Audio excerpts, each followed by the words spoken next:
I'm from Denver. This happened a few years ago. My friend Mike and I were heading to a dinner party one snowy Saturday evening. We decided to stop at a liquor store before heading to the party. It was honestly a pretty annoying detour with the snow coming down, but we didn't want to show up completely empty-handed. We picked out some local craft beers and a bottle of whiskey and made our way back to the car. I remember the snow started to pick up around then, but it was nothing we weren't used to. He ran back into the liquor store to grab a pack of Zins, his latest nicotine fixation. I remember being annoyed about that because I was the one driving and didn't have the best car for the snow at the time. After a few minutes, he emerged from the liquor store and hopped in the car. I immediately pulled out of the parking lot and we were back on our way. The snow was falling even heavier now, covering the roads in a thick blanket of white.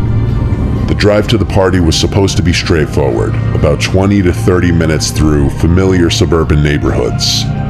Things in my life are never as easy as they seem though. The snowstorm had other plans, turning what was supposed to be a relaxing route into a treacherous journey. Let me just say, I'm not a great driver as is, and the car slipping every 10 seconds didn't help matters. After a tense few minutes driving uphill, I turned a corner and was met with a sight no one ever wants to see. In the middle of the street was a stopped car. Its hazards were flashing ominously, cutting through the falling snow like distress signals. Both the driver's and passenger side doors were open. I was tempted to just drive around it and continue on my merry way, but Mike instructed me to stop. Judge me if you want, but I'm not your typical Good Samaritan. I've been through way too much BS in my life that has ultimately resulted in a distrust in strangers I typically default to. I told him we were late, but he urged me to stop with a concerned voice. Mike had gotten me into trouble before with his childlike curiosity, but this was different. Someone could be in trouble. Reluctantly, I stopped the car, and the two of us sat in a motionless silence for a few seconds. Mike asked if we should check it out, which I told him was what we were doing.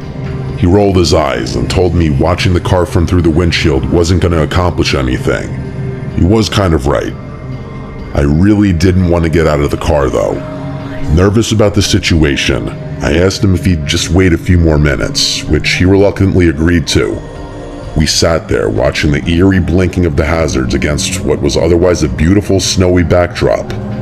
Nothing happened, which I was kind of surprised by.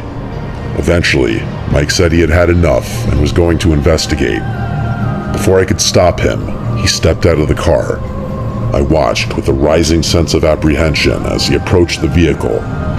As he was doing so, I could have sworn I saw something dark move out of the corner of my eye. It might have been my worried mind playing tricks on me, but this situation was seeming worse and worse to me every second that passed. Not even 10 seconds later, I thought I saw the car jolt a little, like something had moved in the trunk or back seat. Again, maybe my mind was playing tricks on me, but I didn't care. I made a quick-time decision and slammed on the horn, startling Mike, who had been inspecting the inside of the vehicle. He understood what I was communicating and sprinted back to the car.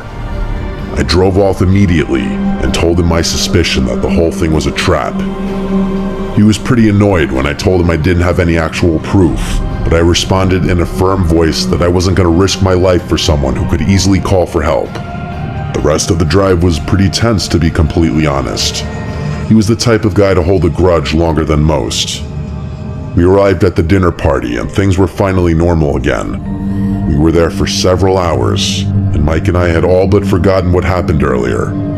After a nice dinner and an enjoyable time catching up with old friends, our host turned on the TV to give some departing guests an update on the snowstorm. He flicked over to the local news, and what I saw was actually horrifying.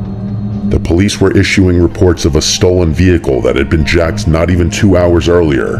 They were circulating a spoken account from the victim, which went something like this. A woman was driving her teenage son home from a friend's house when she noticed a car in the middle of the road, hazards on and doors open. The two approached the car to see if someone was in distress, and as they did, two men sprung out from behind a snowbank and another emerged from the trunk of the vehicle. They held the woman at gunpoint and forced her to turn over her keys. They promptly sped off with the stolen car, along with the one that had been used in the trap. I stared at Mike with a look of pure fear.